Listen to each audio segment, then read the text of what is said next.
Once again, Christian greetings to all our valued listeners and viewers throughout the whole world,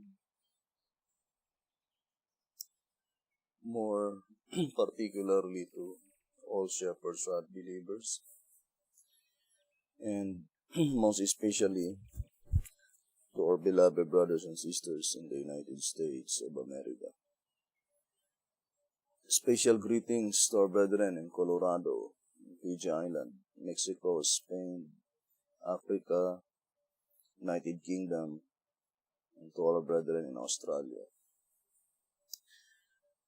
And to the entire 144,000 living saints scattered abroad, greetings, and may the good Lord bless you, brothers and sisters. This is our episode 26 concerning the opening of the seventh seal. Now, reading to SR 220, saying, "Is there any way whereby we can determine the time of the opening of the seal and the commencement of the judgment for the living?"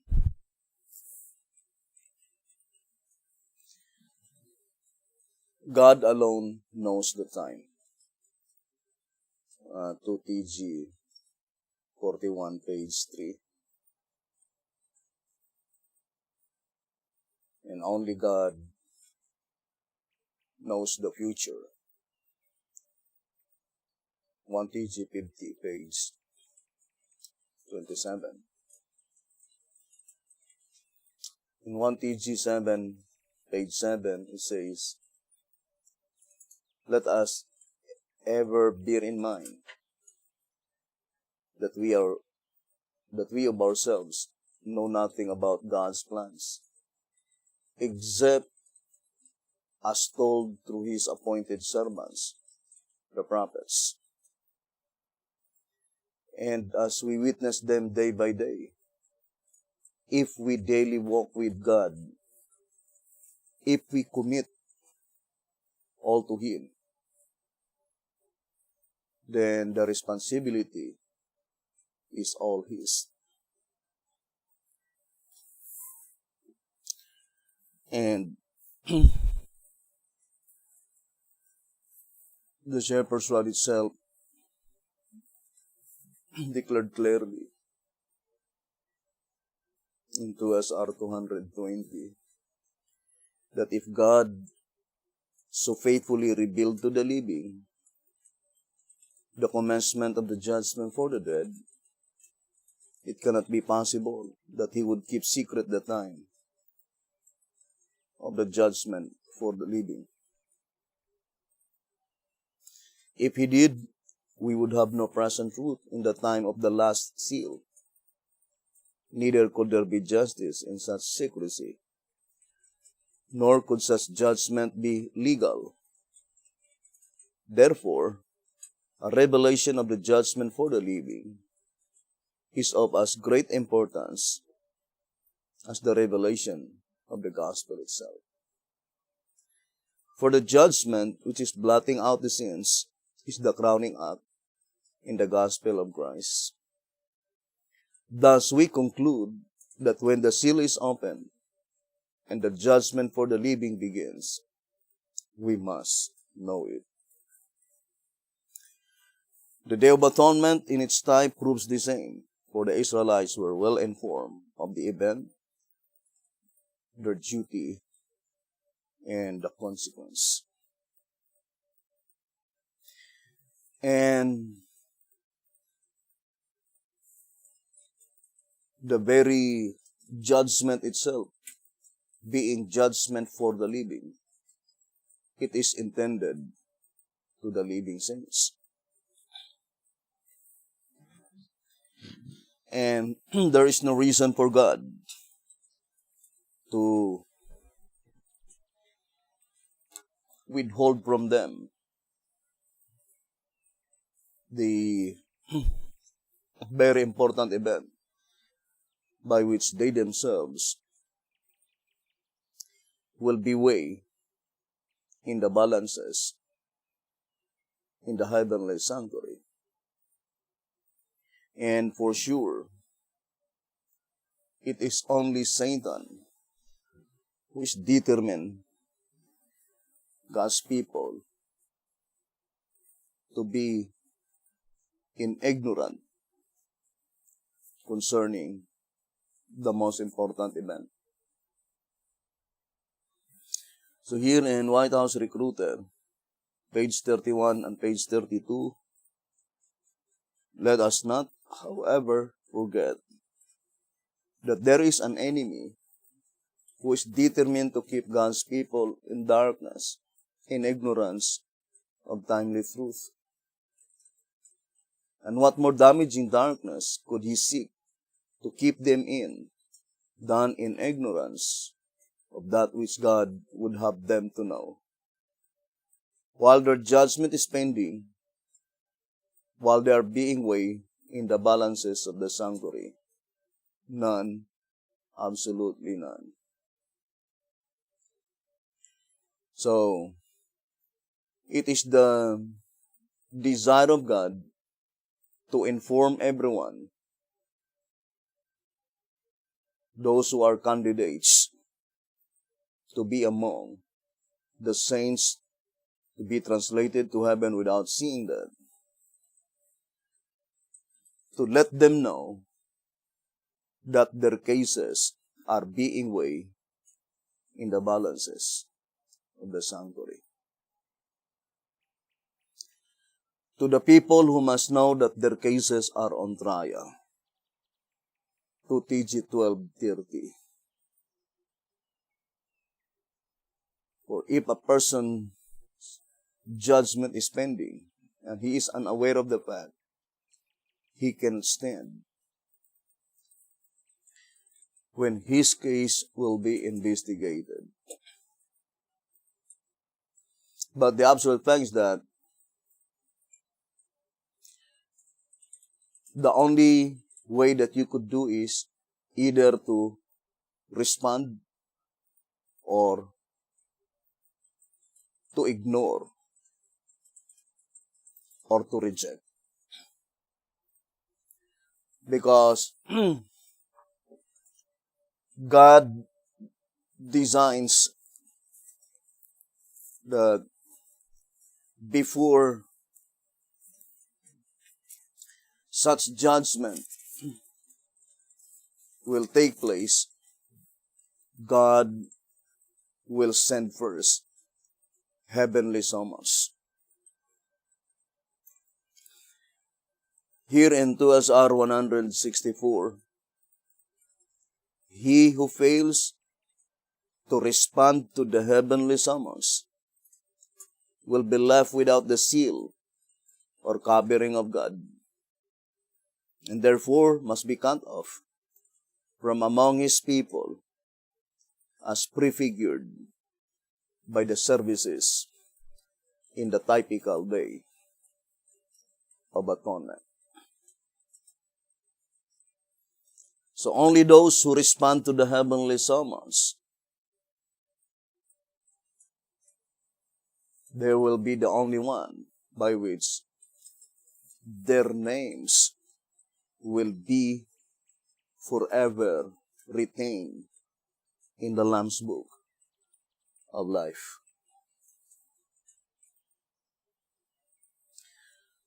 Summons, it is a message to inform everyone that our cases are already on trial. And that is the reason why the judgment that pertains to the living is even more important than the judgment that pertains to the dead. For according to 2TG 11, page 13, I say more important truths because they are concerning the living themselves, concerning those whose own cases are to be weighed in the balances, those who personally are to be judged either as wheat or as tares, either as good fish or as bad fish. 2TG 11, page 13. And that is the reason why the message of the third angel is directly applied to the living. Because accordingly, in General Conference Special, page 39, the angel, I would like to, for the judgment for the living, for the judgment for the living is the all-important event. That is, the angel is not sent particularly to explain what the judgment does to the dead, but what it is to do to the living. Of course, the angel mentioned here represent the messenger. That God will not send the messenger to explain what the judgment does to the dead, but what it is to do to the living. And I do fully believe, brethren, that the statement in Jezreel letter, number 2, on page 2, saying, now since the message of the judgment for the living is of far greater importance than the message of the judgment for the dead, it is but expected that the Bible will have more to say about the latter than the former. This is so because the judgment for the living has to do with the living themselves, with the message bearers, rather than with the dead. In importance, therefore, there is no comparison between the two. And how will we get the message of the judgment for the living? The answer is clear to all. We will get it in the same way we got the one in 1844. Since it then came through inspiration and through God's own chosen instrumentality, it is certain that the additional message too is to come in the same way. That is by inspiration, through God's own chosen agency. Indeed, truth is never revealed in any other way but by inspiration. And I do fully believe that the statement, with the message bearer themselves, there is no other message bearers concerning the judgment that pertains to the living, except the shepherd's rod believers. For such message never been entrusted by God to the Seventh-day Adventist Church. So, the statement, it is very important, for the message is dealing with the message bearers themselves. In other words, it is particularly directed to all shepherd's rod believers. Although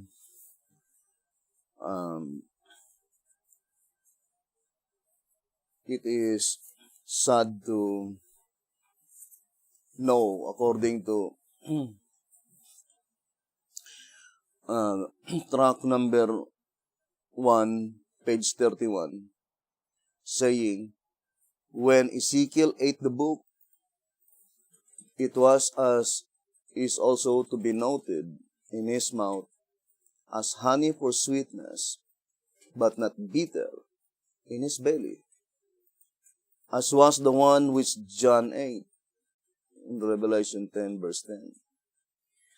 Though therefore, as the word shows, there will be no disappointment with this message, as there was with the one in 1844 AD.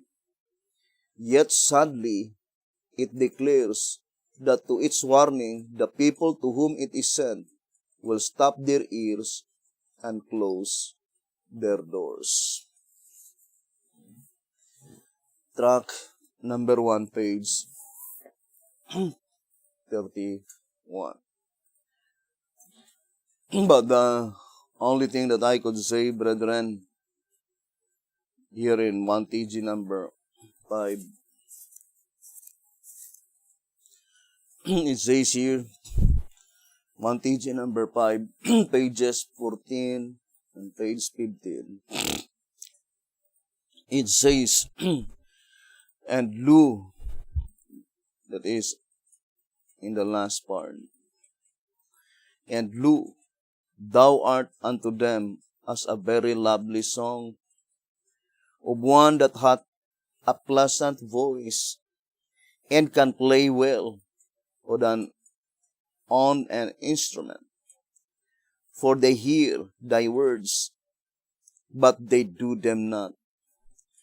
And when this cometh to pass, lo, it will come.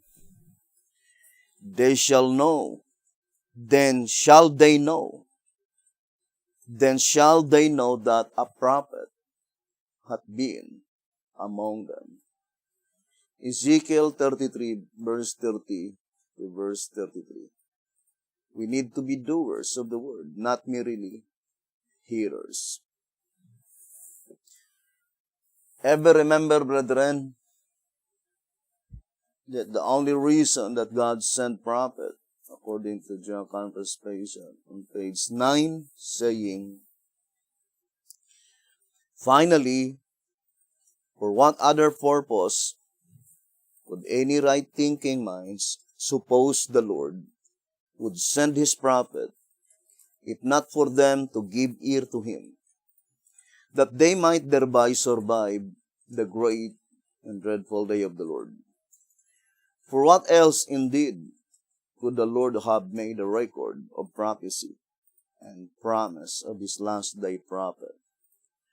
Ponder this, brethren, think it through. And that statement, the reason God sent prophet in order that his people could survive the great and dreadful day of the Lord, is pointing to the blotting out of names. To ensure everyone that our names will remain there forever. And that is the only reason why God sent his servant, more particularly to antitypical Elijah the Tishbite. Because according to John Conference page 39 and page 40, so we see that the more we consider the subject, the more obvious becomes the truth that the third angel's message in its final phase is the judgment for the living, the harvest. Plainly then, the work of Elijah is to give light on the judgment for the living. So that is the work of antitypical Elijah, to give light concerning the judgment for the living, which is the final phase of the third angel's message. And what is the third angel's message? In the story of redemption, we know that the third angel's message, and also in the great controversy, is pointing to the mediatorial work of Christ in the heavenly sanctuary. Story of Redemption, page 381. Those who had accepted the light concerning the mediation of Christ and the perpetuity of the law of God found that these were the truths brought to view in the third angel's message. So the statement that Elijah, antitypical Elijah the Tishbite, he will be the one to explain the final phase of the judgment for the living, or the final phase of the third angel's message, which is the judgment for the living, by which the third angel's message, according to Story of Redemption, page 381, is pointing to Christ's mediatorial work in the heavenly sanctuary. And also, here in the Great Controversy, page 435, those who had accepted the light concerning the mediation of Christ and the perpetuity of the law of God found that these were the truths presented in Revelation 14. The messages of this chapter constitute a threefold warning, which is to prepare the inhabitants of the earth for the Lord's second coming.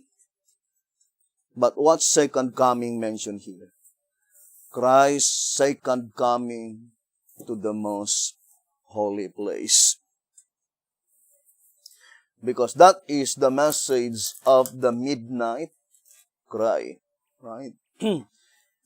According to 2SR page 181, saying, the midnight cry was first proclaimed prior to 1844, and the coming of the bridegroom was Christ's coming to the most holy place in the heavenly sanctuary for the investigative judgment of the saints, by which in reality, the midnight cry is directly applied in the judgment for the living, if you will read the entire paragraph.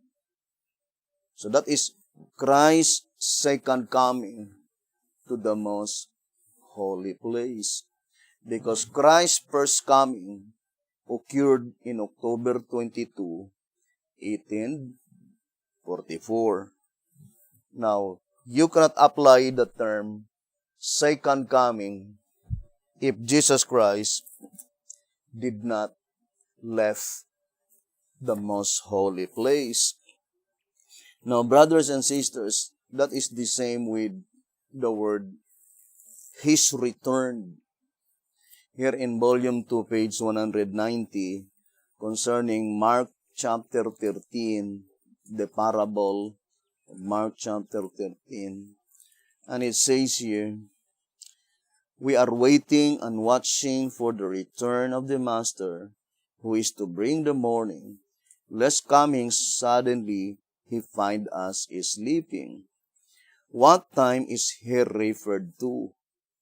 Not to the revelation of Christ in the clouds of heaven to find a people asleep. No, but to his return from his ministration in the most holy place of the heavenly sanctuary, when he lays off his priestly attire and clothed himself with garments of vengeance. And when the mandate goes forth, he that is unjust, let him be unjust still, and he which is filthy, let him be filthy still, and he that is righteous, let him be righteous still, and he that is holy, let him be holy still. That is called the irrevocable decision. Or in other terms, that is called final destiny, brothers and sisters. Or in other words, in this study, brothers and sisters, the subject of the 2,300 years is concerning the cleansing of the sanctuary. But the cleansing of the sanctuary in October 22, 1844 is only the commencement. But the final phase of the third angel's message is pointing to the last and the final day of atonement, by which at that time the irrevocable decision will be pronounced in the heavenly sanctuary. And that is the very message that we are trying to proclaim every now and then. And we are praying to our Almighty God that whatever the messages that had been entrusted to us, graciously placed in our hands, we could be able to explain it to all people first in a very comprehensible manner, although it is not really an easy subject, brothers and sisters. But the only thing that I do fully believe, according to, I think, and General Conference Special saying, we should remember, moreover, that it is not possible that God should leave a one of us in darkness if we want to know the truth. And if we are mindful of what God would have us to do.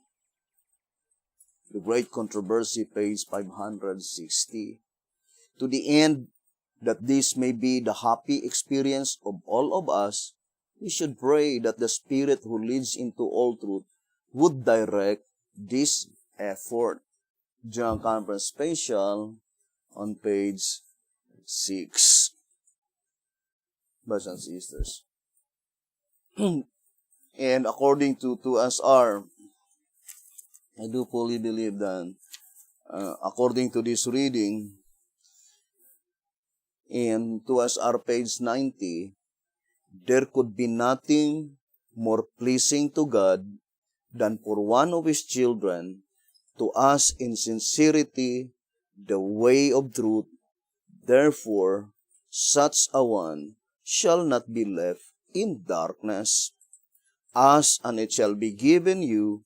Seek, and ye shall find. Knock, and it shall be opened unto you. If people care to find the truth, it can easily be done. But the fact of the matter is that they do not care. People would rather be deceived than to ask God to show them His truth. 2SR, page 90. Now, so let us concentrate on the subject. Now, brothers and sisters, we already read in tract number 5 on page 34 that concerning the subject of the 7 seals, the prophetic main event takes place in heaven. According to tract number 5, page 34. In the main, however, the trumpets and the seals portray an event which is future from John's time and which takes place in heaven. It says, although they also portray kindred events, of these related events, some are contributory and some are consequent to the main prophetic event. The former naturally precede and the latter naturally follow it historically. But let us focus our attention to the main prophetic event that is pointing to the occurrence in the heavenly sanctuary. And that is the reason why the shepherd's rod plainly told us, saying in 1 TG 51, pages 5 and 6, if the church is not commensurably growing and expanding, then how can she be a living church? And how can she keep up with the signs of the times and with the progress in the sanctuary above? So that is the most important, the progress in the sanctuary above, or the proceedings in the sanctuary above. And the statement in 11 Symbolic Code, number 3, page 5, saying that present truth comes only from God. And it says that, but if we do not desire meat in due season, however, God will not give it unto us. Brothers and sisters, meaning, if we have such attitude that we are already satisfied, while in reality we are in ignorance concerning the proceedings in the heavenly sanctuary. And the shepherd's rod declared here in 2SR page 92, saying, it is true that the people like to be deceived, flattering themselves that they are on the way to heaven, while Satan winks at their ignorance. That is concerning the plan of redemption. And according to SR 187, that the plan of redemption, it says, in the sanctuary construction and service is revealed the plan of salvation.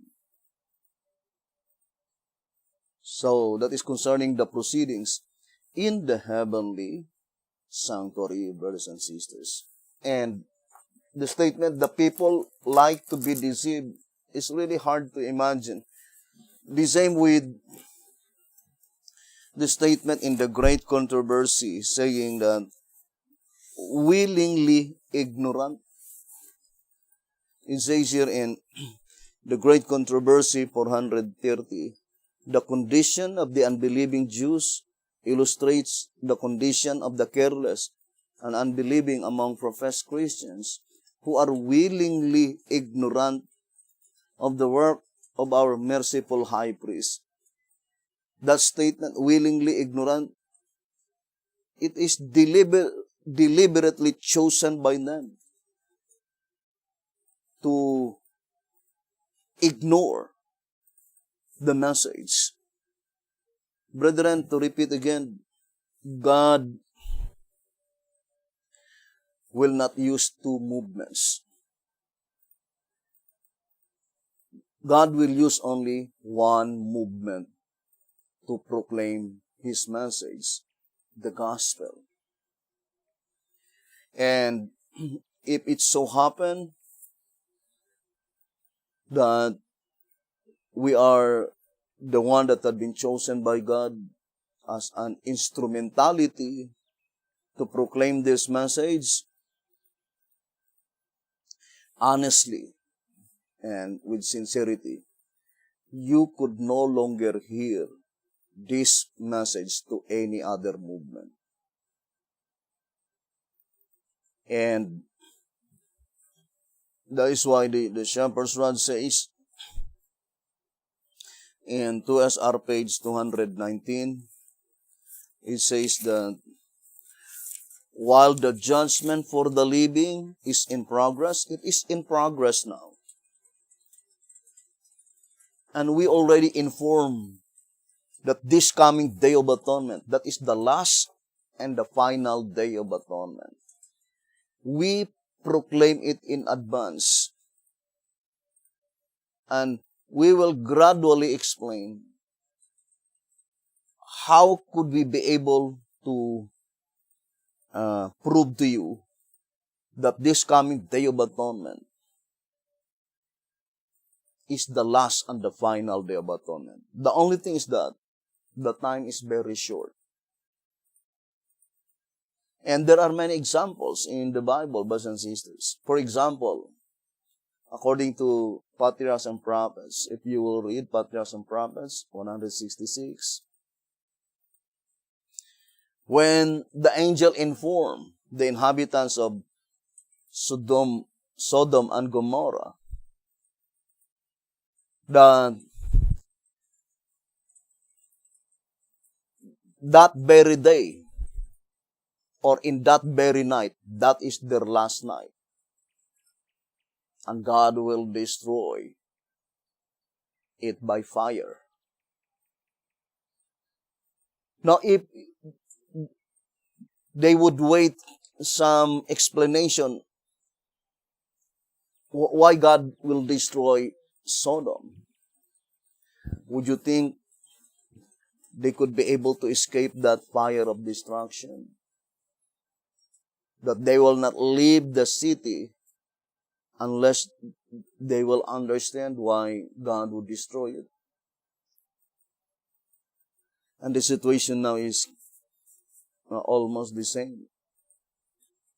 And that is why, in advance, we already proclaim that this coming Day of Atonement, October 10,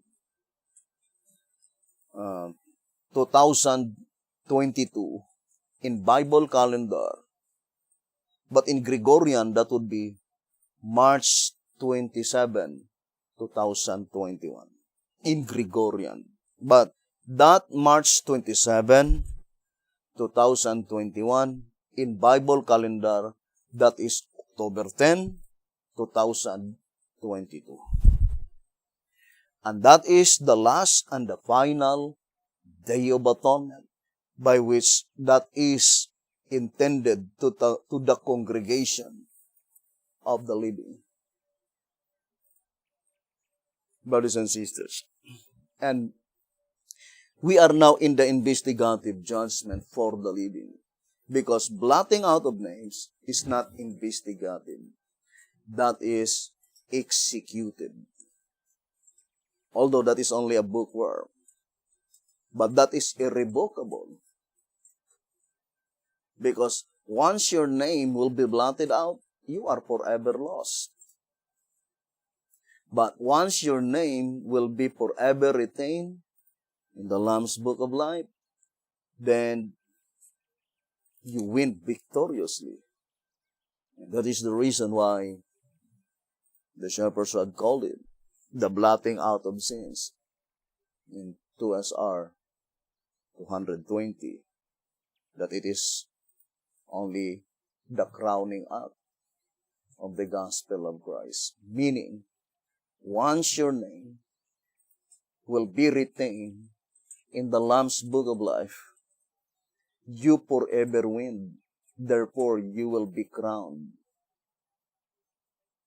And that is, your sins will be blotted out. And that's why that passage in 1 TG number 28, or that statement, I love so much, brothers and sisters. It gave me more courage and zeal and strength. Here in 1 TG 28, page 12, saying, indeed, the important thing is not how good or how bad we are or have been, but how susceptible and submissive to present truth we are now while it unfolds. Is that our attitude? That we are susceptible and submissive to present truth. Brothers and sisters, because the statement in 2SR 198 says, our attitude towards present truth. It says, our attitude towards present truth would either make a tree good and his fruit good, or else make the tree corrupt and his fruit corrupt. For the tree is known by his fruit. Thus, present truth has the power to change the individual and fit him for eternal life, which is the seal of the living God. Say Jesus, Verily, verily, I say unto thee, except a man be born of water and of the Spirit, he cannot enter into the kingdom of God. John chapter 3, verse 5. Brethren, do not bother yourself with the messenger. Bother yourself with the message.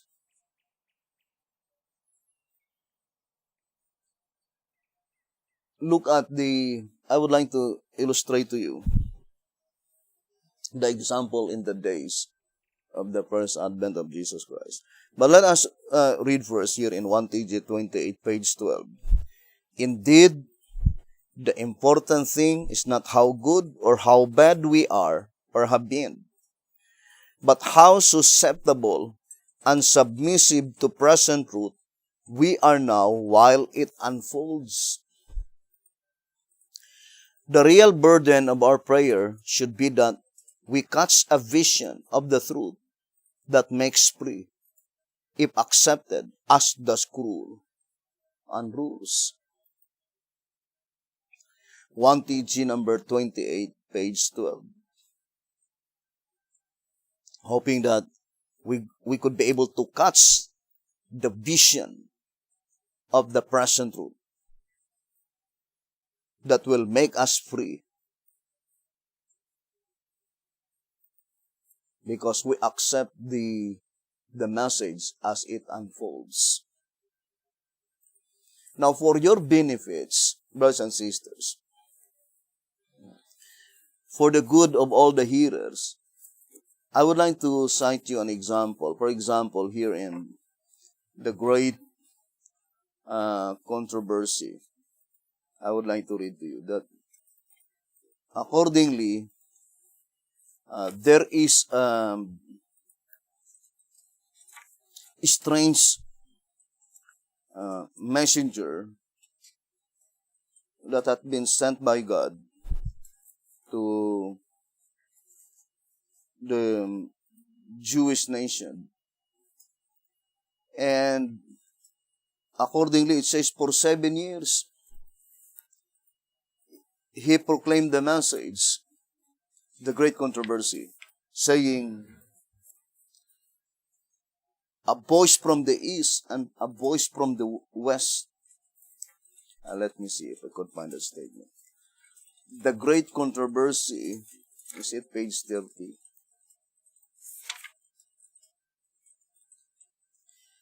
And page 30, it says, for 7 years, a man continued to go up and down the streets of Jerusalem, declaring the woes that were to come upon the city. By day and by night, he chanted the wild dirge. A voice from the east, a voice from the west, a voice from the four winds, a voice against Jerusalem and against the temple, a voice against the bridegrooms and the brides, a voice against the whole people. This strange being was imprisoned and scourged, but no complaint escaped his lips. To insult and abuse he answered only, woe, woe to Jerusalem, woe, woe to the inhabitants thereof. His warning cry ceased not until he was slain in the siege he had foretold. Now, brothers and sisters, to those who listen to that messenger, they have been able to escape the perish in the destruction of Jerusalem. Although the messenger, that man, that strange voice, he himself was also slain during the siege that he had foretold. So, the important is that, for example, if I am among them, that because of that message, I have been able to escape the destruction of Jerusalem. although the messenger himself had not been able to escape, but still, I could give thanks to that man. Although the man himself had not been able to save himself for such destruction. So let us now apply at this time, brothers and sisters, for the benefits to all who are listening to this message. Do not bother yourself with the messenger. Bother yourself with the message. Because if it so happened that the messenger himself could not be saved, but through his message, you have been able to win victoriously, I think you could still give thanks to him, even though he himself will not be saved. So bother with the message rather than with the messenger. Now, brothers and sisters, to repeat again, if you will read the entire Shepherd's Rod publications, for example, tract number 9, page 34, that if an earthly judge will not convict a criminal without benefit of trial, then our Heavenly Father will not do such thing. An Adventist Activities Research Committee, page 15, saying, would the judge of heaven condemn one without trial? Will he judge them without summons? No, God cannot do that. Such judgment is not legal, or there is no justice at all. Or in other words, when the appointed time of the fulfillment of the prophecy, there must be God's agency on earth. And that God's agency on earth, that is the spirit of prophecy, the prophetic gift. Here in 2 TG 12:29, John truly paid it as a prophecy, but when it actually takes place, then God's agency on earth, the spirit of prophecy in the church, is to proclaim that the event has actually taken place. And this statement is now fulfilling. The spirit of prophecy, the prophetic gift, is now proclaiming the message that the judgment for the living is now in progress and about to be finished. Here in 2SR, let us read again. In 2SR, page 219, while the judgment for the living is in progress, every sin must be confessed and put away. He who would neglect this great privilege, what a wonderful privilege, brothers and sisters. The same with a statement in Bible commentary saying, in 4 BC 11:3-9, it says, they are privileged to see by faith the work that is going forward in the heavenly sanctuary. 4 BC 11:3-9, and we know that this vision of Sister White, as explained by the Shepherd's Rod, is applied to the judgment for the living. Right? In 1 TG 27, page 8, it says, since this message announces that the great and dreadful day of the Lord is at hand, that the judgment for the living is about to begin, that is the blotting out of names. And this reading is in reality is enforced to this year. We are coming now face to face that the judgment for the living is about to begin. And since Isaiah the prophet was given a vision of the Lord's moving into His temple for this judicial work, the prophet's experiences while he was yet in vision must therefore represent the experience of God's servants who are to announce the day of the Lord. His experience and commission must be our experience and commission. 1 TG 27, page 8. So to repeat again, it says here in 2SR 219, while the judgment for the living is in progress, every sin must be confessed and put away. He who would neglect this great privilege will find himself involved in everlasting ruin, cut off from among his people. Ignoring this most vital subject would not profit us in the least. Or in other words, brothers and sisters, to ignore this message is only to work against our own eternal welfare. Brothers and sisters, we will not be profited at all in ignoring this message. Or the same as in the days of Noah, they paid only little attention to the message. According to 2SR page 183. Now, for example, brothers and sisters, I would like to just a very simple explanation. We already studied that Bible time prophecy must be reckoned by Bible reckoning or biblical rule of reckoning.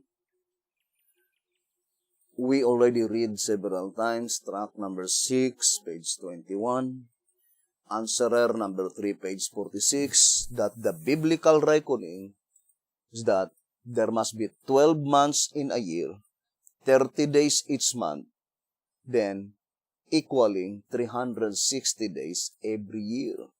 That is the Bible calendar. The same with the statement in 2SR 248. It is called the antediluvian calendar. Consists 30 days each month. So that calendar, 365 days every year, is Gregorian. But that is erroneous. And in reality, Pope Gregory copied his calendar from the Julian calendar. And the Julian calendar copied their calendar from the Egyptian calendar. Historically, the origin of the 365 days a year and 366 every fourth year, which is they call leap year, originated from the Egyptian Empire. And we explained it several times, brethren, that when ancient Israel was in Egyptian bondage, brothers and sisters, they lost sight of the Bible calendar. And because of that, it is in absolute importance for our Almighty God to restore first or to reestablish the creation calendar. And that's what He did according to answerer number 3 on page 10. It says,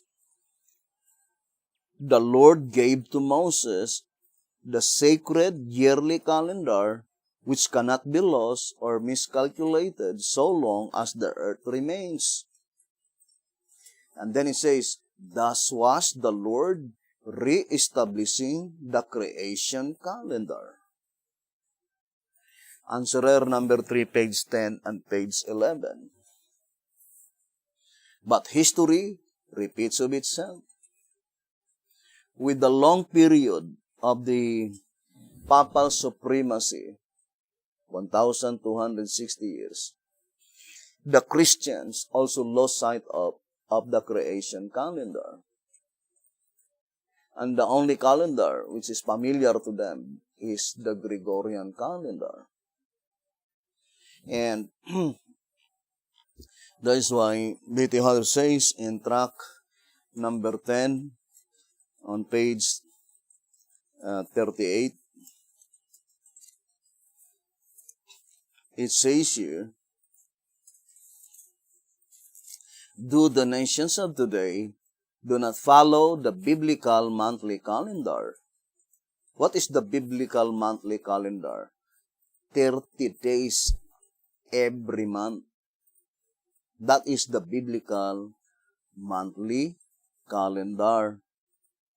And it says, though the nations of today do not follow the biblical monthly calendar, that in no wise alters the fact that the original weekly cycle has never been changed, and as it is entirely independent of both the solar and the lunar calendars, had God not preserved it intact throughout all the ages, the saints now in the time of restitution of all things would have great difficulty to restore it and to vindicate its integrity. Track number 10, page 38. So God preserved intact, brothers and sisters, never been changed, the weekly cycle. And the only medium that we could be able to trace backward and forward concerning the Bible calendar, because the weekly cycle never been changed. Now, brothers and sisters, since the weekly cycle, there are only 7 days in a week, then we use number 7 in this study. For example, when the shepherd says,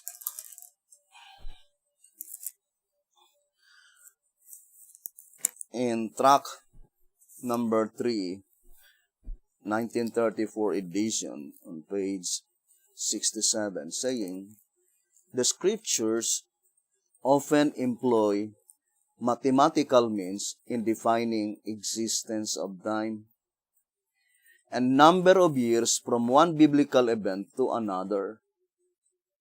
The number of days from the wave ship to the Pentecost was derived by multiplying 7 times 7, which equals 49. In like manner, the number of years from one jubilee to another was determined by multiplying the 7 sabbatical years by 7, the sum of which is 49. Therefore, multiplication is a common scriptural method of teaching truth. But not only multiplication, but as well as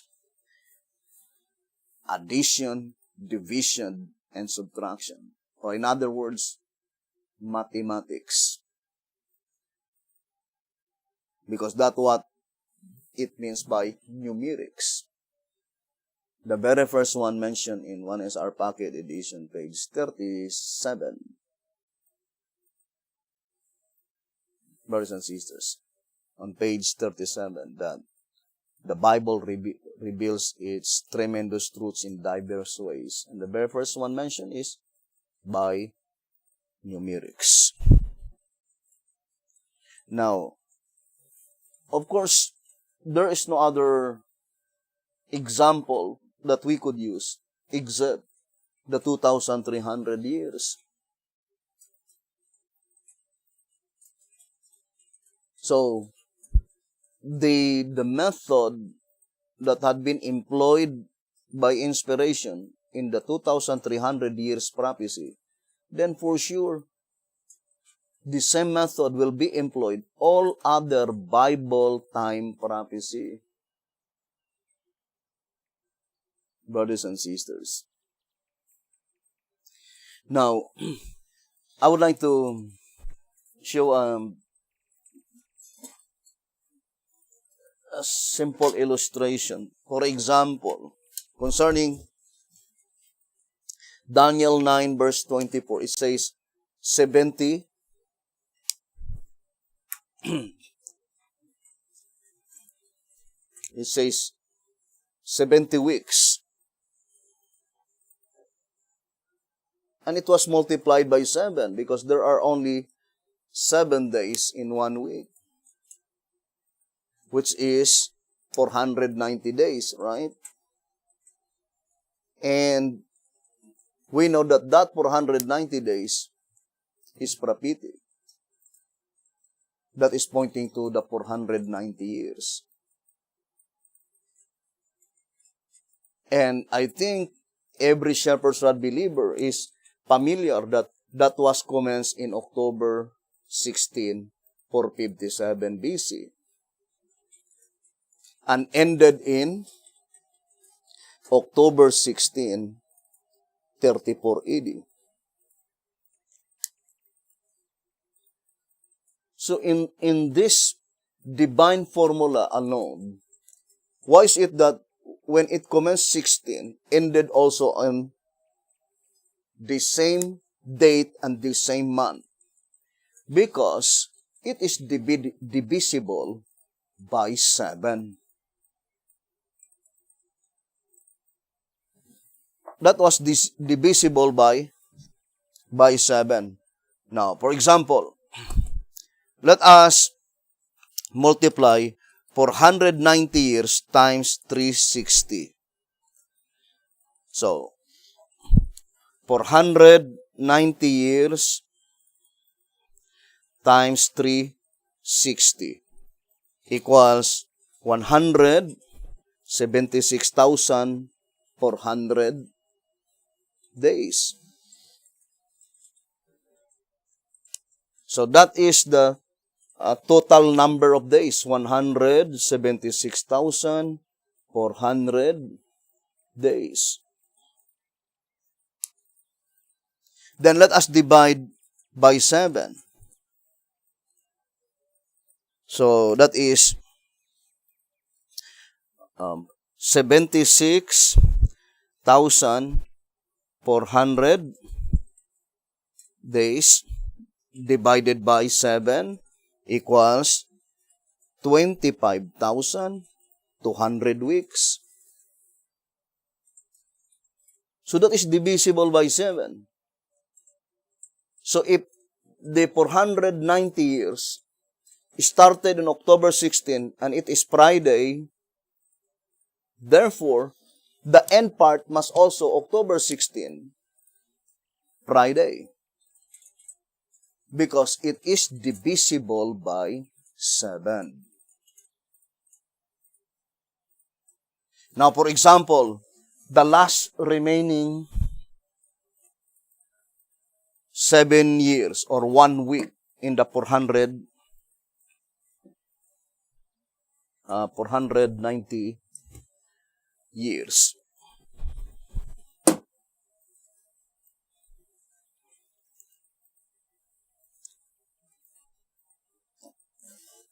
Now, this is an example. The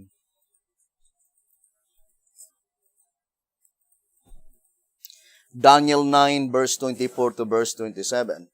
So, the remaining 1 week times 7, that would be 7 years. Right? And that was from Christ's baptism, October 16, 27 AD. And it says, in the midst of the week, the Messiah will be cut off. That is April 1631 AD. And that is 3.5 years. And then the other 3.5 years, that is the end part, October 16, 34 AD. This is the other 3.5 years. 3.5 plus 3.5 equals 7.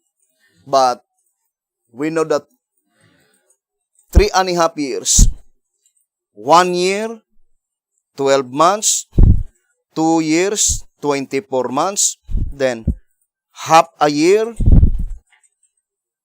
that is 6 months, all in all, that is 42 months, times 30 equals 1,260 days. So this is 1,260 days. All in all, 2,520 days. So, in this formula alone, I don't believe that if you are faithful and honest, you will not be established concretely that the Bible calendar consists only 360 days every year. 12 months in a year, 30 days each month, 360 days every year. Now, I would like to show you just a simple illustration, brothers and sisters. And to repeat again,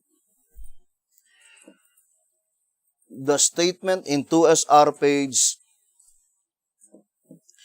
229 and also White House Recruiter page 36, that since the 11th hour message is very broad, and the expansion is very wide, God inspired the modern science. And I do fully believe that that inspiration of our Almighty God to the modern science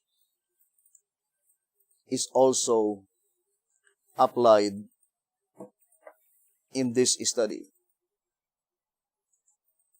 100% without any doubts. Although we do not know who established that timeanddeath.com, but I know God employed that timeanddeath.com to help God's people so that they could easily trace up forward and backward concerning the calendar. Brothers and sisters, because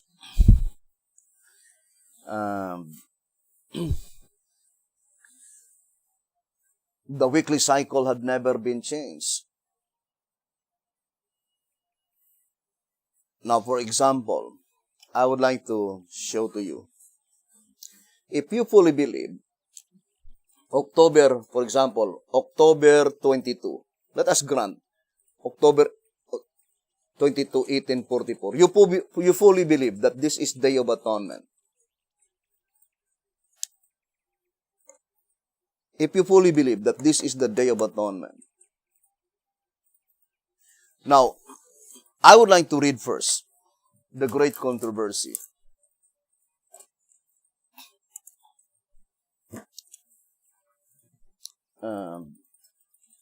Let us try our best that we could shorten this study, because if we will discuss to you year by year the computation, then it's a very long study.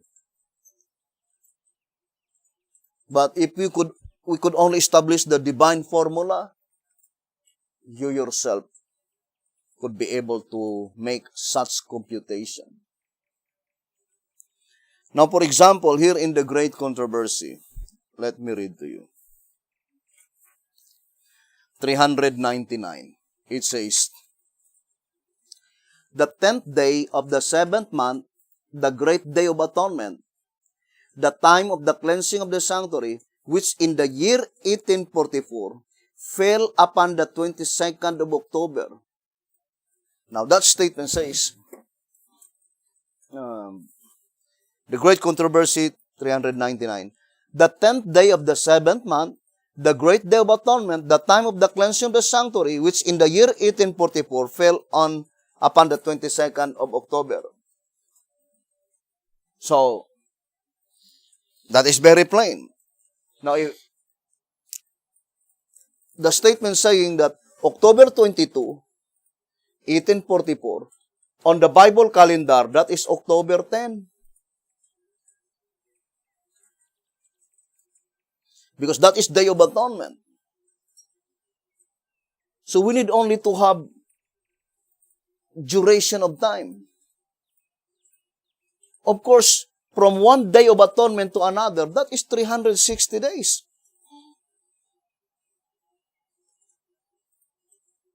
Brothers and sisters, from October 10 to October 10, now let us put October 10.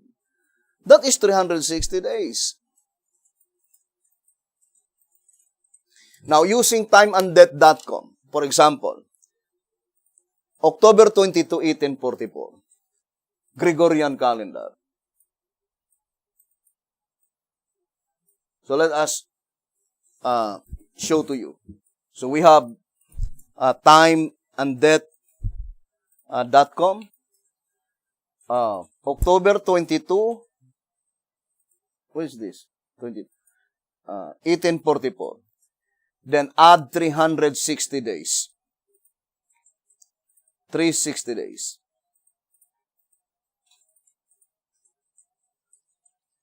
Then you will fall on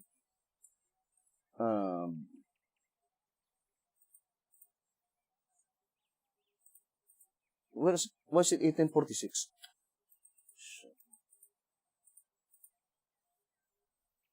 You will fall in October 17, 1845.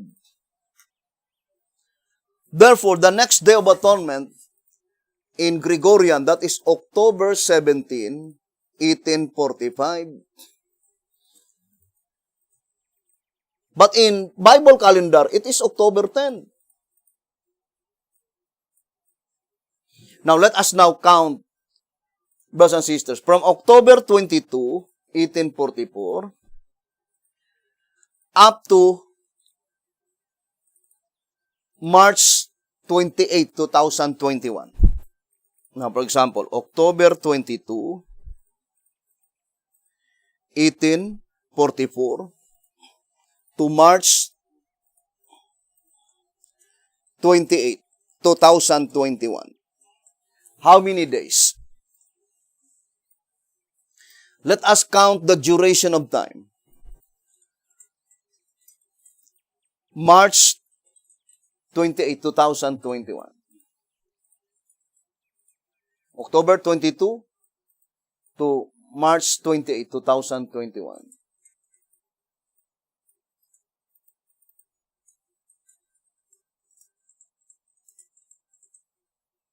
So that is 64,440 days, or exactly 179 years.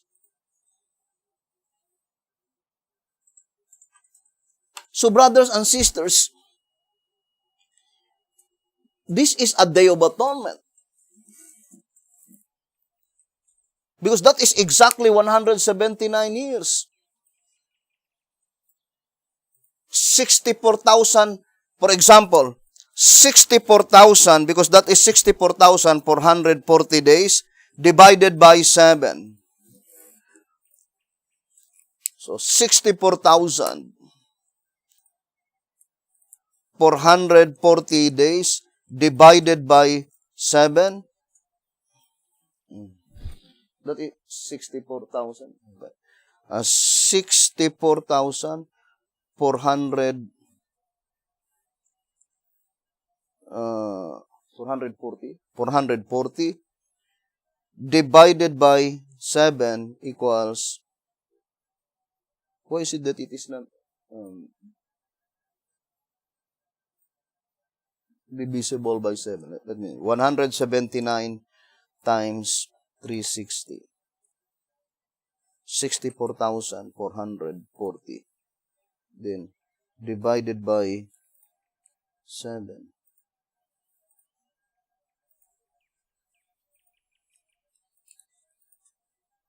Times 7. But what's that? It is not exact. Maybe there's something wrong in this. So let us, so 179 times 360. That 64,440 days.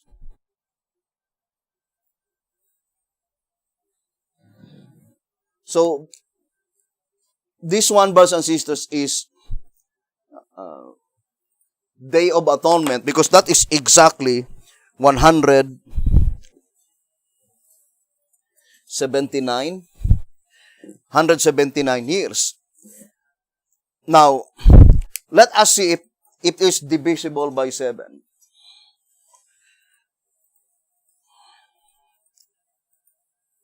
$179.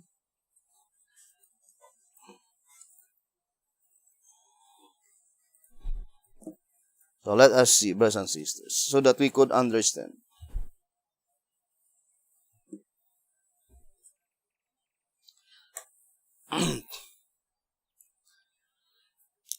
Now, 179 years times 360 equals 64,440 days. Now, 64,440 divided by 7. So, let us read. 64, 4 divided by 7. That would be 9,205. 9,205 weeks, right? Now, 9,205 times 7. So 9,205 times 7 equals 64,435. So let us now subtract. 64,440. So 64,440 minus 64,435 equals 5. 64,435 equals 5. So since there is remainder, then it could not be the same with the 70 weeks. That when it begins this the same day, it will end in the same day. So the only things that it will be the same is the date and not the day. For example, October 22, 1844. What day is that? That is Tuesday. Now, March 28, 2021. What day is that? What day? Sunday? I think there's a day in that is Sunday. Now, so that is the formula, brothers and sisters. Then we have, for example, 1 week. Sunday, Monday, Tuesday, Wednesday, Thursday, Friday, Saturday. Now, since we have remainder 5, brothers and sisters, so we need to count backward. 1, 2, 3, 4, 5, right?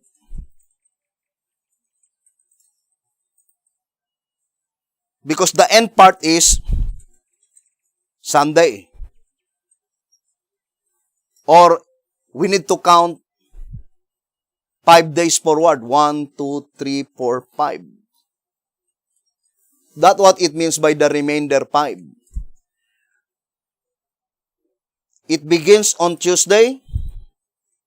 Since the weekly cycle never been changed, indicates that the end part of the 179 years must be Sunday.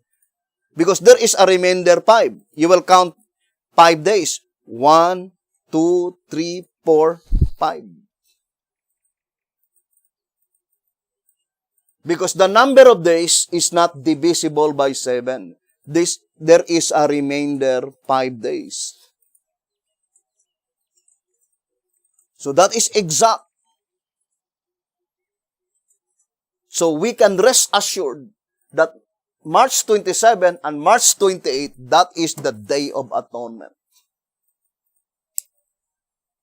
Brothers and sisters, there is no doubt. Only by weekly cycle. Even though, for example, we have no knowledge what year, but that is October 10.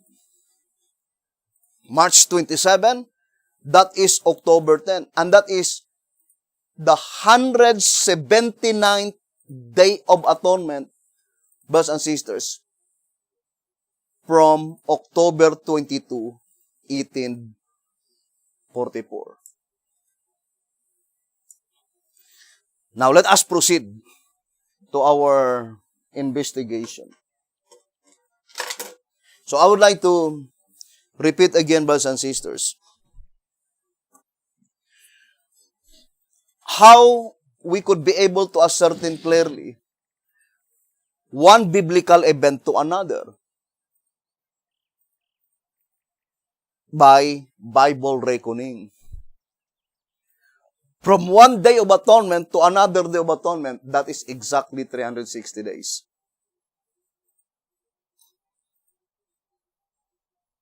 Then to another Day of Atonement, another 360 days. But we already used the Bible or the timeanddeath.com using only the duration of time by weekly cycle, because the weekly cycle never been changed. From October 22, 1844, March 27, 2021, Gregorian calendar, that is in Bible calendar, October 10, the 179th Day of Atonement from 1844. And since the 179 years times 360 equals 64,440 days is not divisible by 7, there is a remainder of 5 days, then it's easy to understand if our computation is correct, then it must be that since it begins in Tuesday, then you will count 5 days forward. So that is correct because Tuesday, then we have Wednesday, Thursday, Friday, Saturday, Sunday.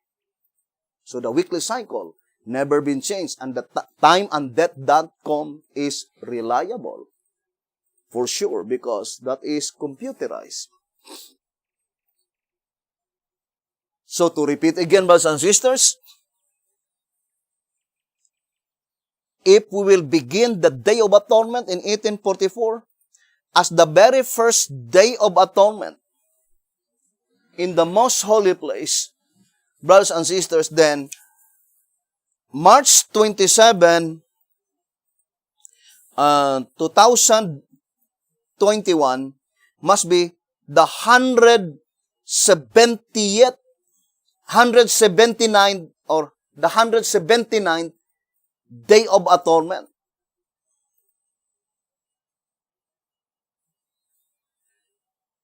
Now, since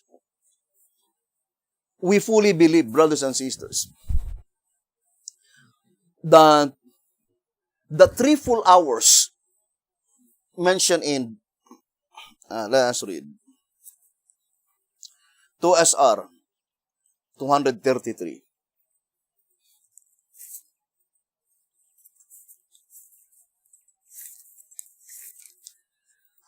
To SR 233, it says, mark the following point with care. From the 9th hour in 1844 to the 12th or close of provision, there are only 3 full hours. The number of hours symbolically denote that there is only enough provisionary time from 1844 to the end for one movement, 3 hours. The scripture of Revelation, chapter 10, verse 6, applies here. Now, brothers and sisters, truth is truth and sense is sense. This is the absolute truth. You could no longer alter the absolute fact. 3 full hours. Since 1 hour, there are 60 minutes. That is pointing to from 1844, brethren, it was already predicted beforehand from 1844, or you will count only 180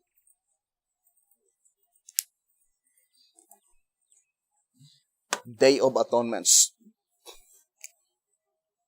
Day of Atonements. 3 hours times 60 equals 180. Which is exactly typifying the life of Isaac. Isaac died at the age of 180.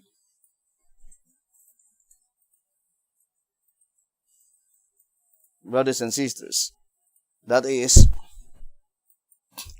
the entire life of Isaac.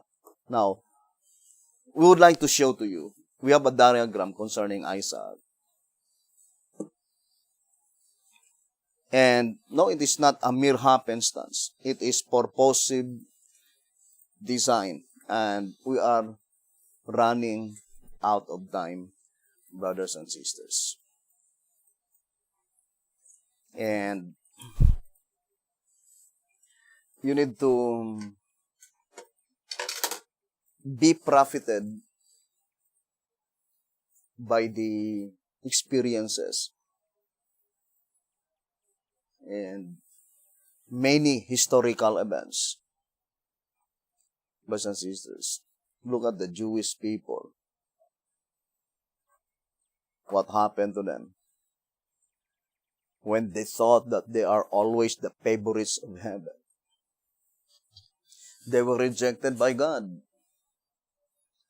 Now, brothers and sisters, if you will look at 7th month, number 7 indicates completeness. Right? Number 7 itself indicates completeness. And October itself contains 7 letters. I think in the 12 months, only the month of October contains 7 letters. Now,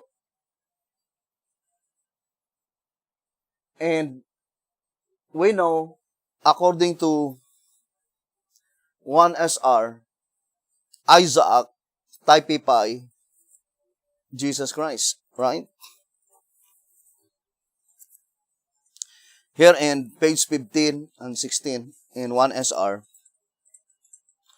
in volume 3, page 369, we read, Isaac was a figure of the Son of God, who was offered a sacrifice for the sins of the world. Again, we read in Desire of Ages, page 112, and in the ram divinely provided in the place of Isaac. Abraham saw a symbol of him who was to die for the sins of men. Thus Isaac and the ram are symbols of Christ's submissions and death and sacrifice. And Isaac was offered in Mount Moriah. And what is Mount Moriah? That was sanctuary grounds. Track number 8, page 5 and 6. Isaac contained 5 letters, indicating that there are 5 cases to be considered in the proceedings in the heavenly sanctuary. Now, I would like to explain to you first, so that you could see the importance. Why is it that B.T. Hotep attached the parable of Matthew 20 to Revelation 6, verse 6? Now, let us go first to the proceedings that commenced in October 22, 1844. Now, for example, I would like to read, brethren, in White House Recruiter, page 19. The only revelation of new prophetic truth subsequent to the Reformation is the announcement of the year in which was to begin the work of cleansing the sanctuary, primarily in behalf of the dead, based on Daniel 8:14, but not then fully understood. As its announcement was made by the first-day Adventists, it necessarily follows that they were the third group of servants with a new and distinctive message, and as is well known, they started proclaiming it in the year 1833, announcing that the cleansing of the sanctuary was to commence in the year 1844. So the cleansing of the sanctuary commenced in October 22, 1844. What is the cleansing? Now let us read 1 TG. 1 TG number 11.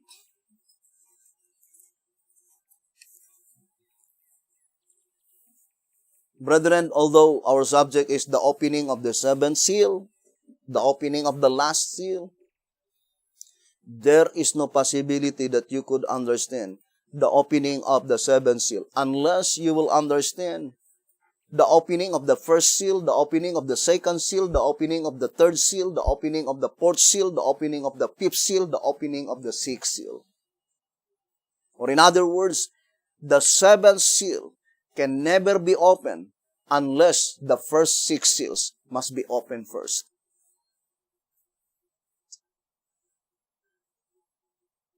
And the term opening is primarily and particularly applied to the proceedings, the cases under the first seal, the cases under the second, third, fourth, fifth, sixth, and seventh. The term given by inspiration, it says consecutively broken. Its contents, right? According to track number 15, on page 10. It being in 7 sections, each section individually sealed. 7 seals in all are consecutively broken. So let us put it, for example, 7 books. And each book is individually sealed. This book cannot be unsealed, not until this book will be completely unsealed first.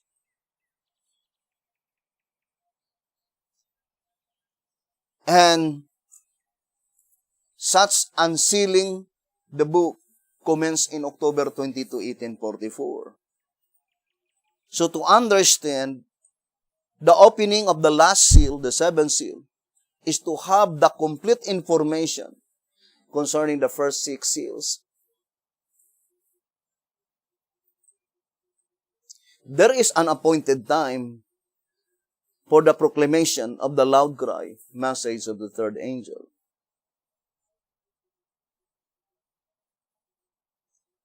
But the shepherd's rod made it so plain that such message can never swell into a loud cry. White House Recruiter, page 39.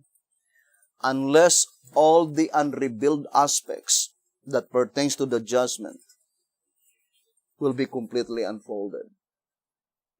Bring to light. Now let us read 1 TG number 11, page 8. What does it mean by cleansing of the sanctuary? We know, brothers and sisters, the only cleansing in the heavenly sanctuary is the books. According to White House Recruiter, page 20, as the cleansing of the sanctuary in behalf of the dead is necessarily purely a book transaction, that is the reason for its taking place only in the heavenly sanctuary. White House Recruiter, page 20, or in other words, the only proceedings that takes place in the heavenly sanctuary is bookwork transaction.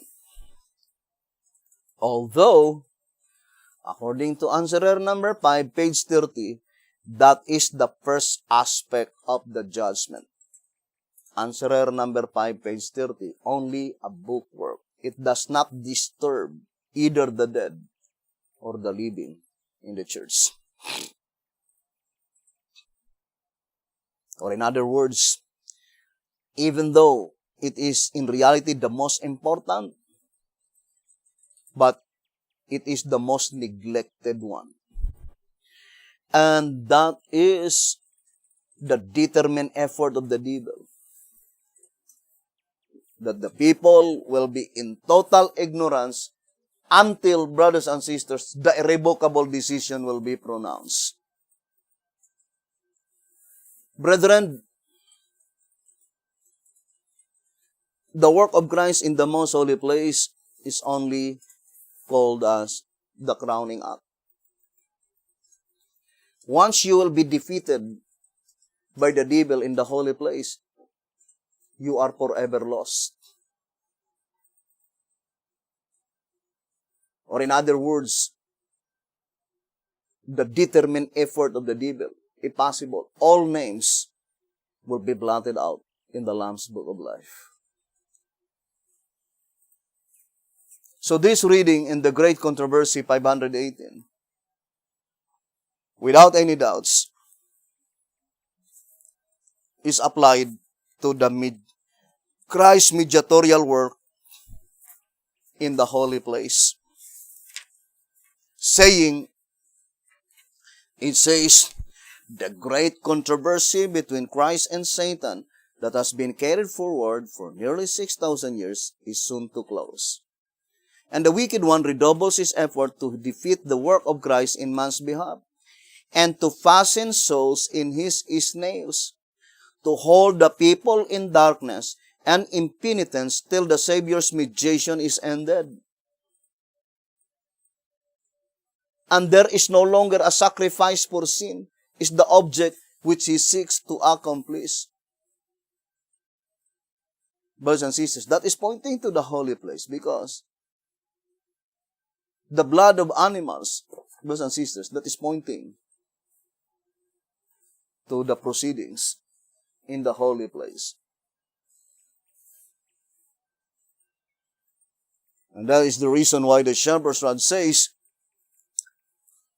in 1 TG number 12, page 26, it says that our names, 1 TG 12:26, that our names be found in that book should now be the most absorbing concern of each of us. That is the most absorbing concern. To those who are willing, to those who are honest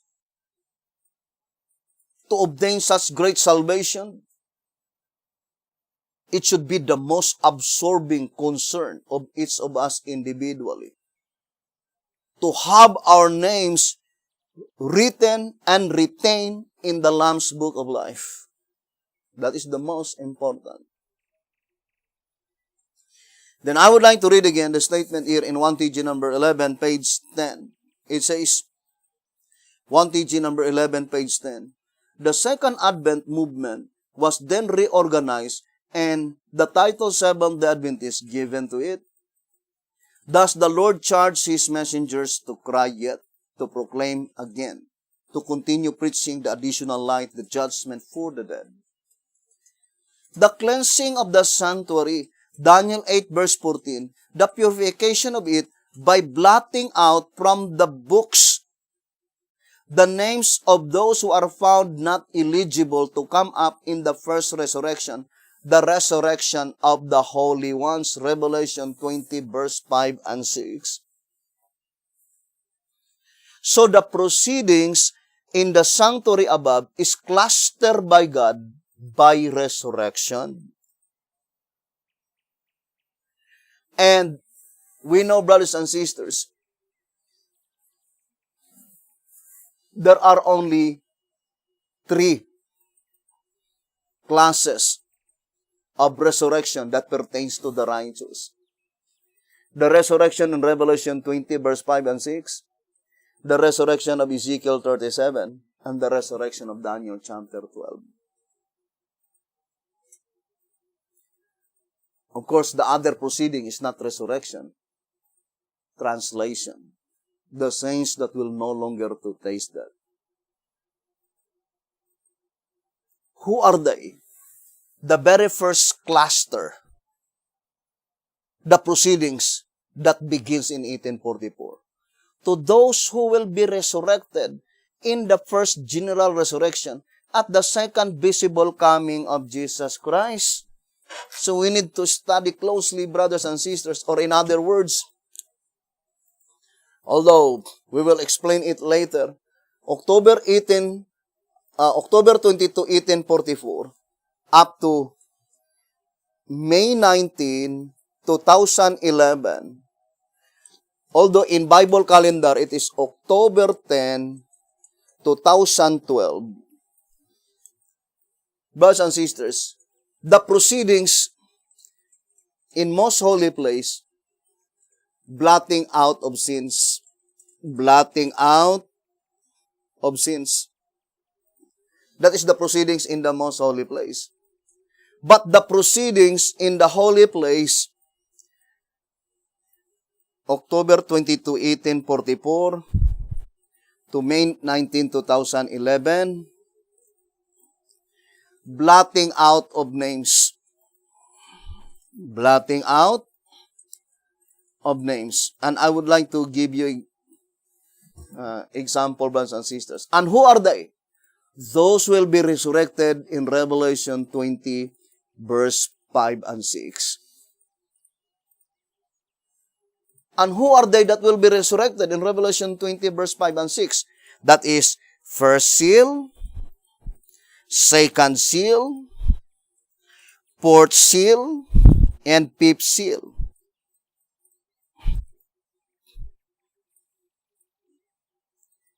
Because the third seal, those who died under the third seal, their resurrection is Ezekiel 37. Those who died under the sixth seal, their resurrection is Daniel 12. Verse 2. God is a God of order. He's not the author of confusion. Now, why is it that the shepherd's rod connect Revelation 20, the parable in Matthew 20, to Revelation 6, verse 6? Or in other words, brothers and sisters, there is no possibility that we could be able to comprehend the parable in Matthew 20 unless we have a complete information concerning the proceedings in the heavenly sanctuary, because that is the particular object in view of such parable. Although the shepherd's rod declared clearly in 2 SR 234, that the truth of the parable has never been understood by any other company except the company of the 11th hour. What does it mean by never been understood by any other company? Only pointing to Matthew 20. There are 5 companies. Jewish Church, Apostolic Church, Millerites Movement, Seventh-day Adventist, 11th hour.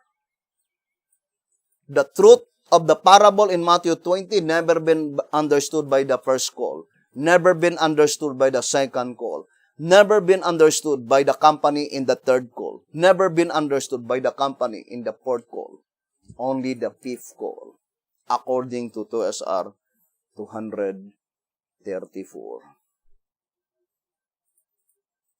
Now, why is it, brothers and sisters, that the shepherd's rod attached the parable in Matthew 20 to Revelation 6 verse 6?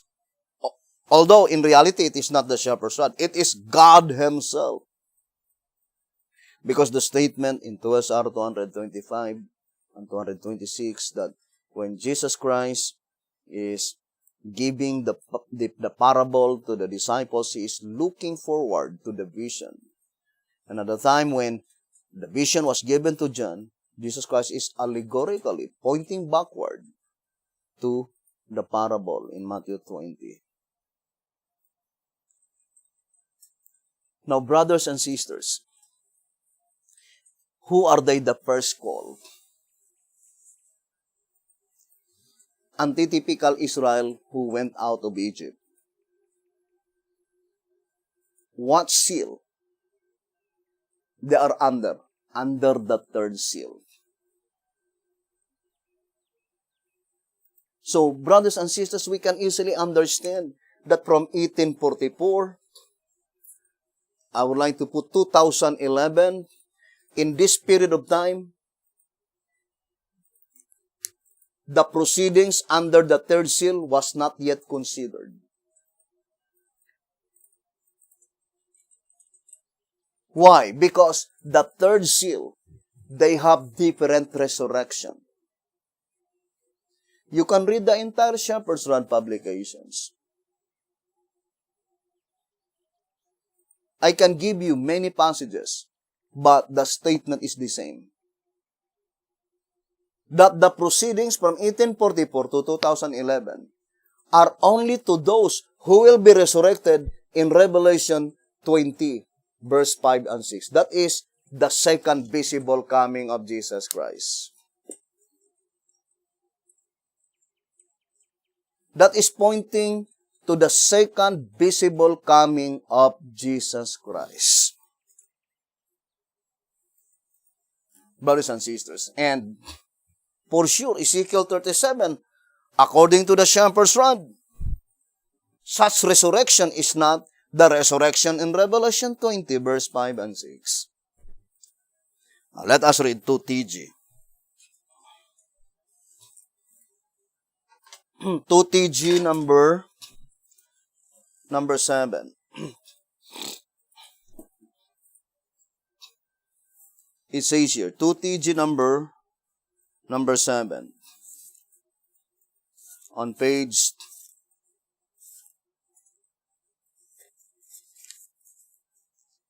Let's read the statement given by the Voice of Inspiration. Pages 12 and page 13. Page 12. Now, to line up all the resurrections, we must take into account also the one of Ezekiel 37, verse 1, 11 to 14. 2TG number 7, page 12. Then let us read page 13. In this resurrection, only God's own people, Israel, arise with no sinner among them. So that is Israel after the flesh. The type, it says, Moreover, these do not meet the Lord in the air. They are taken to the land of Israel, Palestine. This resurrection, therefore, is not the same as the resurrection of 1 Thessalonians, of the Revelation, or of Daniel 12. It must be a separate one. Now, we have a little diagram, brothers and sisters, and let us show to you how the proceedings in the heavenly sanctuary had been clustered by God, by generation and by resurrection. First of all, we need not, however, forget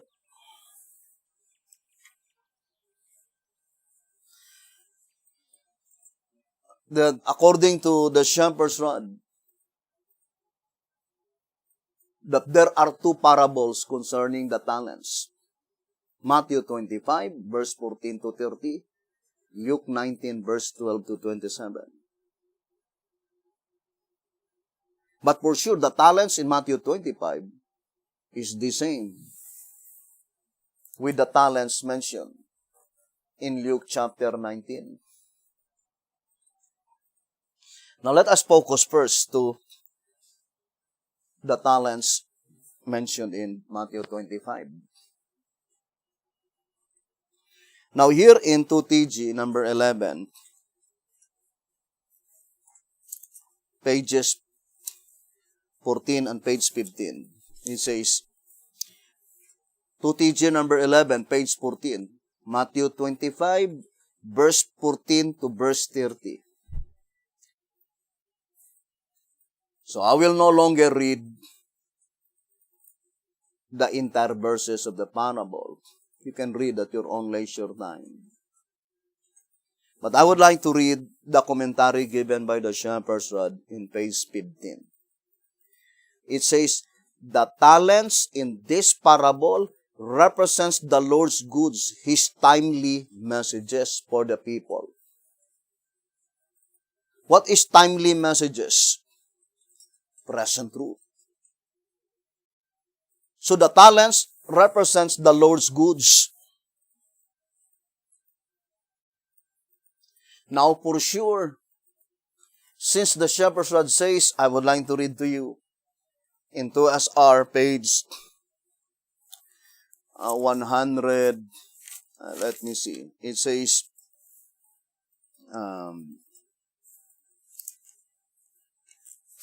the statement given by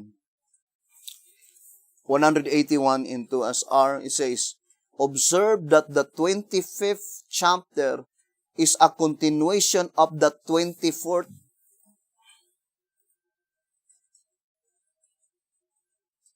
To SR 181. So, Matthew chapter 25, according to the Shepherd's Rod, is a continuation of the parable in Matthew 24. Therefore, Matthew 24 and Matthew 25 are closely connected. Or in other words, the Lord's goods in Matthew 25 is also the Lord's goods in Matthew 24. And there is a promise. Brothers and sisters, here in 2SR page 179, let us read. Matthew 24, verse 45, verse 46, and verse 47. It says, who then is a faithful and wise servant whom his Lord hath made ruler over his household to give them to the world meet in due season, present truth. Verse 45. Note that there is a question as to whom this faithful servant could be.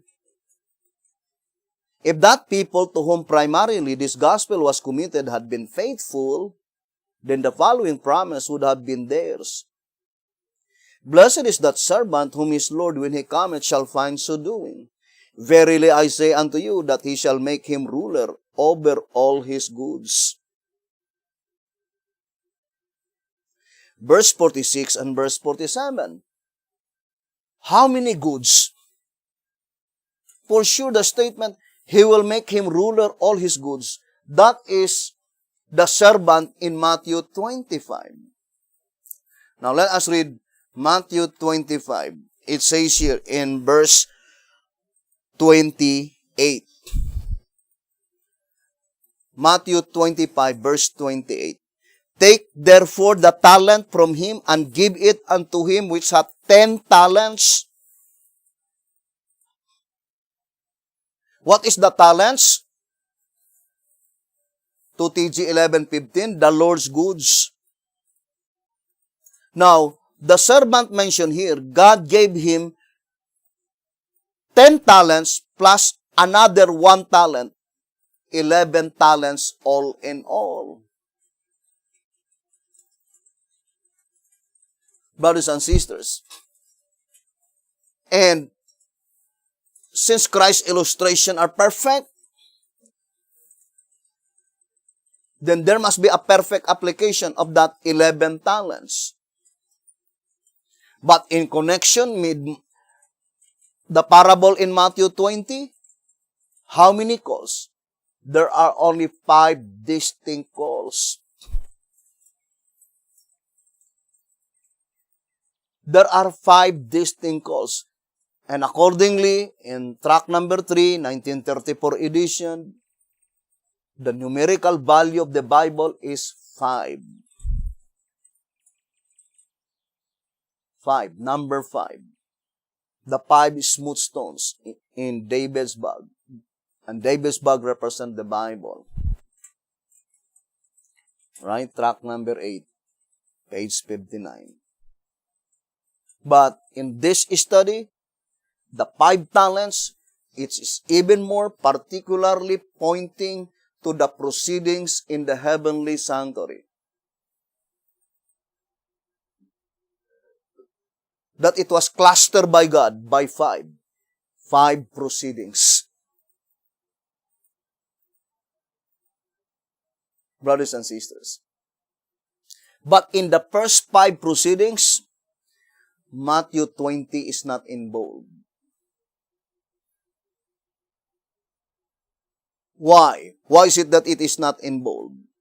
Because Matthew 20 must begin with the 3rd seal. Revelation 6, verse 6.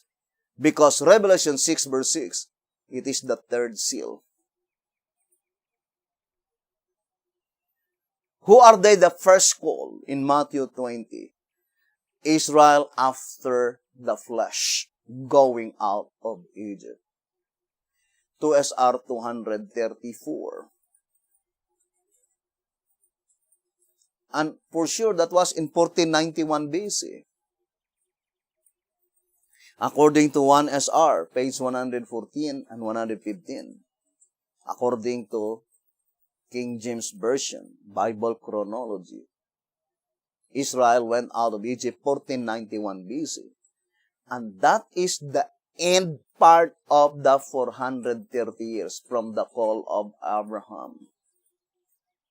Or in other words, since the shepherd's rod says in 2SR 221, the 3rd seal covered the period from Abraham to Jesus Christ. Therefore, brothers and sisters, the first call is under the 3rd seal.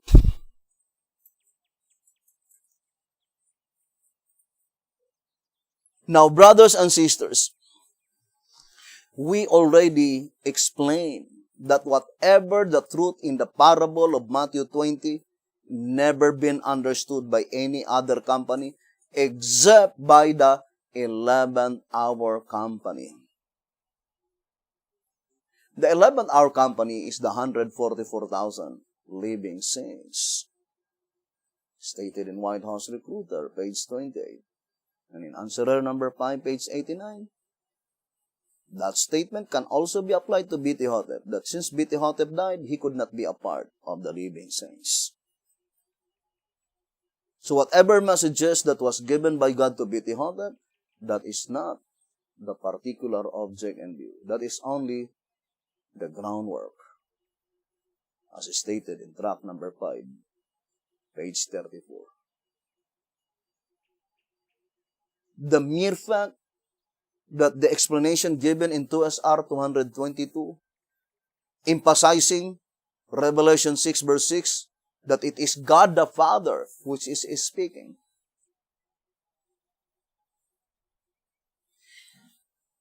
Let us read again, brothers and sisters, that statement in 2SR page 222. It says here, 2SR page 222. So let us read the statement, saying, wheat and barley, each for a penny. And it's really wonderful to know the scriptures, because Revelation chapter 6, verse 5 and 6 is the description under the third seal. 2 verses to explain the third seal. But if you will notice, wheat contain 5 letters. Barley contain 6 letters. So it seems verse 5 represented by the wheat, and verse 6 represented by barley. Verse 5 and verse 6. Right, brothers and sisters? But it is in reverse order. And it says, in our study, 2SR 222, in our study of the 7 seals, we reserve for future explanation the following scripture. And I heard a voice in the midst of the 4 beasts say, a measure of wheat for a penny, and 3 measures of barley for a penny. Revelation 6 verse 6. Again, we turn the reader's attention to the fact that the voice came from the throne. Then it says, see chapter 5, verse 11.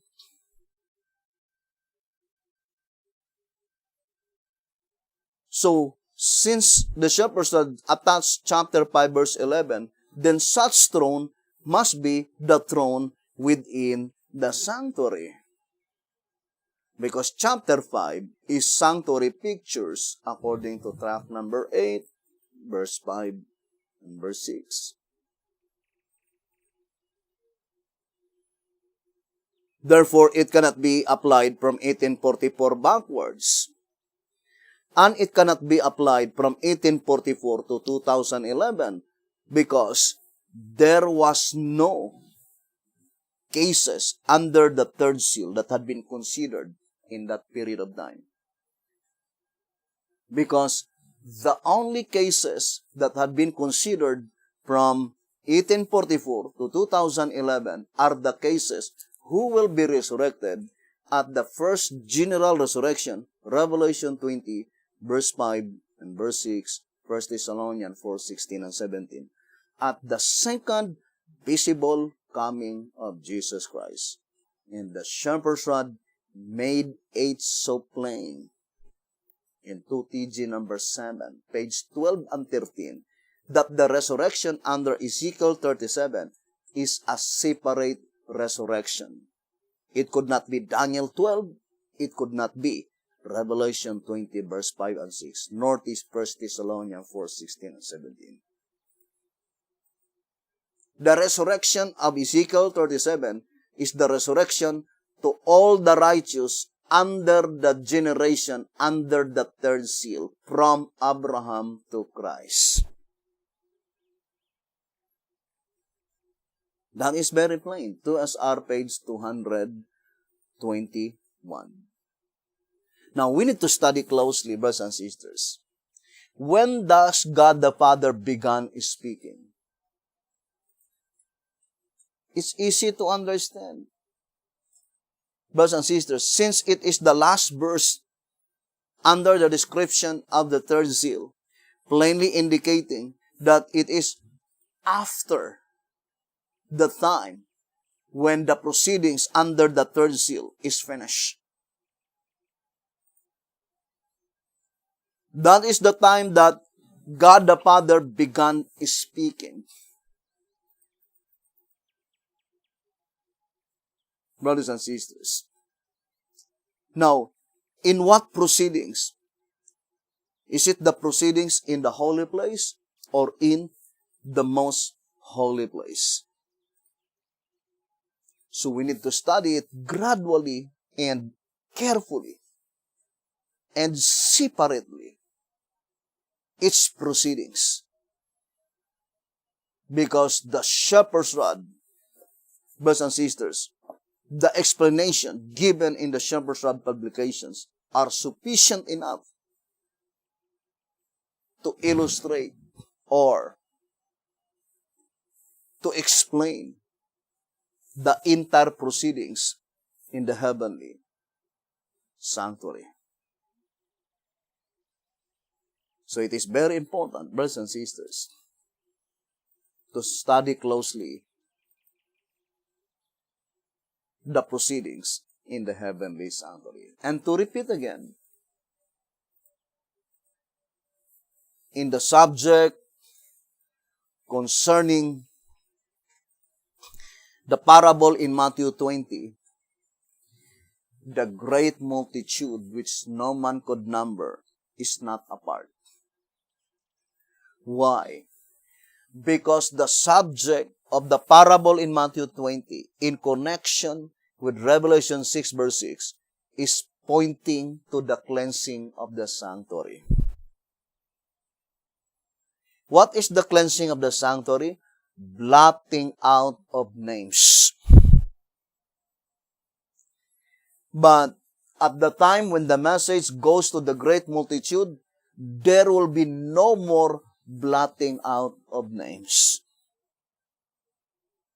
And that is one of the significance that they were no longer to be measured, meaning investigated. Where? In the holy place. Not in the most holy place. Otherwise, their sins will never be blotted out because the investigation in the most holy place is blotting out of sins. But the investigation in the holy place, blotting out of names. And they will no longer pass such investigation because according to the shepherd's rod, here in tract number 5, page 110 and 111, it says, "But why leave out the court? Why not measure it also? For since it is a part of the building, it too must be symbolical of saints." Obviously, because it represents the great multitude which no man could number, meaning measure, of all nations and kindreds and people and tongues. Revelation 7 verse 9. The last who come from among the Gentiles. The court, in other words, is symbolical of the immeasurable, meaning innumerable, harvest of second fruits, brought in after the measurable, meaning the numerable harvest of first fruits, the 144,000. Then it says, it is not measured, meaning investigated, because it represents those among whom there are no bad to be cast out, for they are gathered in after the cleansing of the heavenly temple. Daniel 8 verse 14, after the judgment of the dead, after the separation of the bad from among the good in the church, as illustrated by the parable of the net. Matthew 13 verse 47-48, they are those who by name, my people, Revelation 18 verse 4, are called to come out of Babylon, and who with no unclean among them, Isaiah 52 verse 1, come into the already purified and living church of God. Tract number 5, page 110 and 111. Brothers and sisters, or in other words, there are only 3 classes of saints that will pass the investigation in the holy place: the temple, the altar, and the worshippers. According to tract number 5, page 109.